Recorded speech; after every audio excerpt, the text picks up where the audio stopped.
Secorum is pleased to announce several exciting new features in the latest release of TruVizion. This video will walk you through those new features. The most notable change is the addition of a port screen, where you can now access historical data about the performance of the ports on your network. You can reach the port screen in one of two ways. First, you can use the Network Navigator to select the port you would like to view. Or you can click a port name anywhere that it appears in the application, such as on the customer screen. The port screen gives you a historical view of that port's health, including RF levels, average upstream SNR, bandwidth, modem status, and packet errors. Rather than showing an average value, the data points shown on the charts represent the worst readings during the time period shown.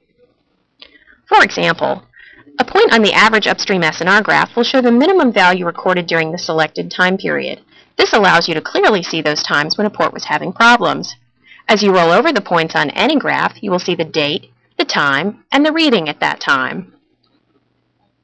When there are multiple lines on a graph, you can also remove any line by unchecking that box.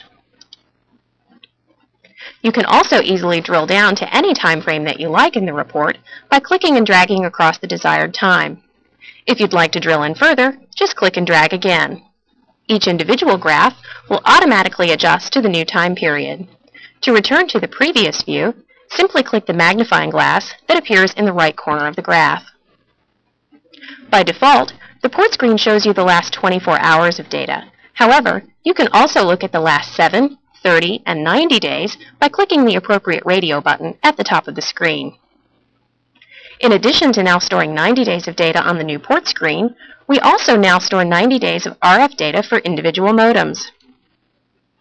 Now, when you drill into the modem RF panel, not only can you view the last 24 hours, but you can select the last 7, 30, or 90 days. As on the port screen, you can now click and drag to drill into any time period. You can still compare the readings of the 5 closest modems by clicking the Compare button. And, if you like, you can still change the modems that are being compared by clicking the Customize button. Another useful feature we have added to the modem screen is an auto update function. The screen will now automatically refresh each 60 seconds. You can disable the automatic refresh by unchecking the auto update box. You can still refresh the data whenever you like by clicking the reload icon in the top menu. This retrieves new data in real time from the modem and CMTS and displays it on the screen. Finally, we have added these helpful navigation links at the top so that you can easily go directly to the port history screen that a modem is connected to, or to the CMTS diagnostic screen for the CMTS that port is connected to. Thank you for using TruVizion. We're confident that these new features will enable you to be even more efficient as you manage your cable network and troubleshoot customer issues.